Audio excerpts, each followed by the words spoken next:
Okay.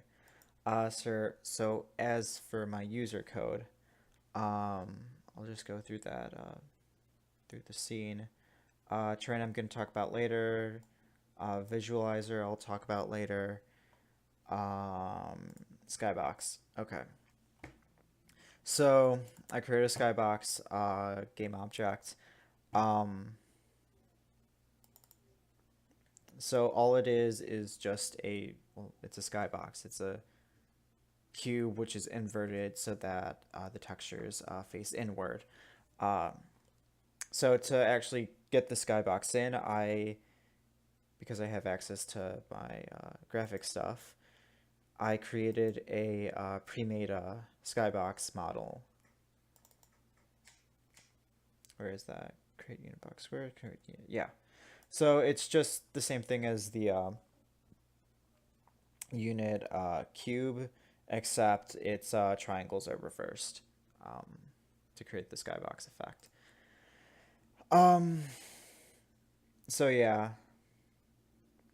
and then I have it set to update so that it'll update with the camera's position. So as the camera moves, the skybox will always be centered around that camera. So I can avoid any clipping issues if I get too far from one of the faces. Um, and yeah. So that's the skybox. Um, Player manager. I think I created a player manager in Engine 1. Uh, God Cam. I don't think I made any changes to that. Uh, okay, the spawners. So in Engine 1, I had a enemy spawner for my one enemy type. So I created a spawner for each of my enemies, along with a factory for each of them. So all of the factories are singletons. They're responsible for creating the enemy type, keeping track of the active ones, as well as keeping a pool of the inactive ones. Um, yeah. And then it's also responsible for cleaning up the enemies. So yeah, each enemy type has its own factory, and they're all singletons. Um, and then what else? The spawner. So the spawner, it's a game object. It doesn't need to be a game object anymore. Um, the reason why I had it be a game object was because I had an alarm attached to it at one point, so you can't just pull alarm. You have to pull game objects, all of that, even if you just want one of the doubles. Um, so a couple changes to the spawners. I created I had this from last quarter. I created a create method which creates a enemy at a random location on the um, terrain. Um, so yes, this one actually grabs the active terrain and uses that to calculate a viable position for which it can place the new enemy at. Um, and then it makes a call to the factory, which actually creates it at that point. Um, and then I added this create method where I pass in the number of enemies that I want to create, and then it'll just create them randomly. So I use that for all of my levels, my 2 levels. So yeah, that's what's happening right there. And then, yeah, as I'll talk about the enemies. So Sentry, it doesn't do much. It just stands in one position. And then every 7 seconds, I think it fires a Predator missile. It's 7. It doesn't matter. Yeah, 7 seconds. So then I'll jump into Predator missile. The Predator missile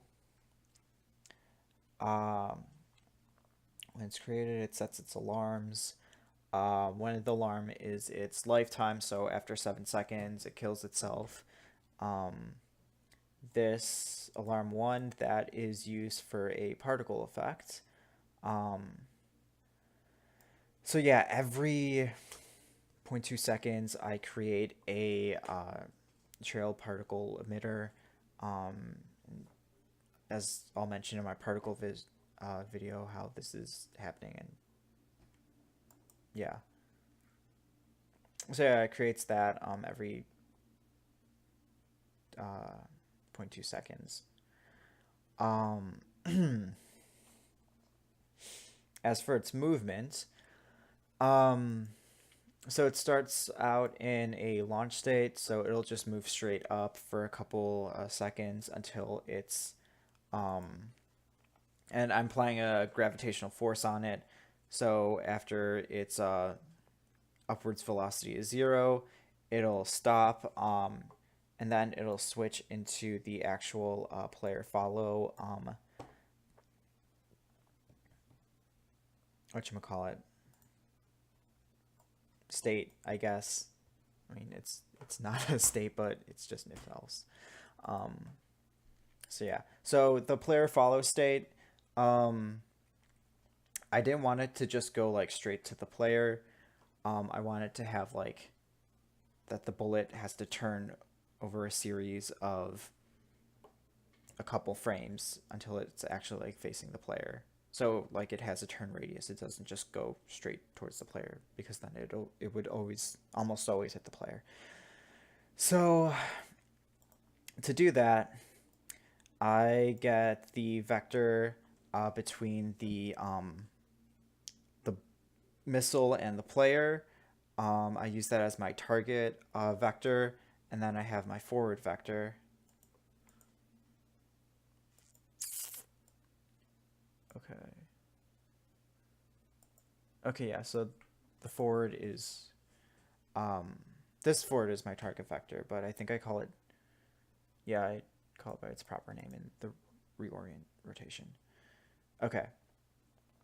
So I pass that vector connecting the player to the missile. That's my target vector. And then I take that, I average that out with my current forward, and then I set, and then with that averaged out vector, I then set my forward to be that vector, and then I reorient my rotation according to that vector. So yeah, that gives me a variable turn effect um, over a series of a couple frames. Um, so that's Predator Missile. I think I was talking about Sentry previously. So yeah, the only interesting thing about Sentry is the Predator Missile. Kamikaze, it's pretty straightforward. It has an FSM, but the FSM is just it just has a state which searches for the player. Once it finds the player's position, it'll slowly turn towards that position over a series of frames, and once it's inside some uh, it, once it's forward is close enough to the a vector connecting the player and the uh, enemy, then it'll just move forward. So nothing too complicated. Oh, and on all of the enemy deaths, I have a particle effect attached to that. So it's just a small explosion to signify that the enemy has died. Um. So yes, and I think, yeah, the last thing is my scenery management system. So much like the enemies, I have a spawner for the scenery. Um, I have a create will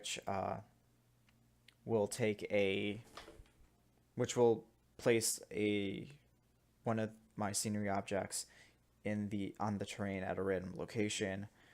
Um, and then I have a create where I pass in the amount of scenery objects I want to create, and then it creates that for me.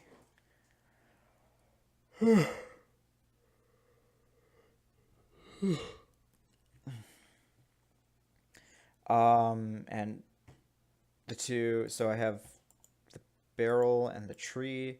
Um, they both have their own factory, barrel factory, and so just like the enemy factories, they're responsible for keeping track of the currently active um, objects as well as storing the inactive objects. Um, yes. Uh, and then on my actual pieces of scenery, I have on creation I have a random number generator which applies a random texture to the object on creation.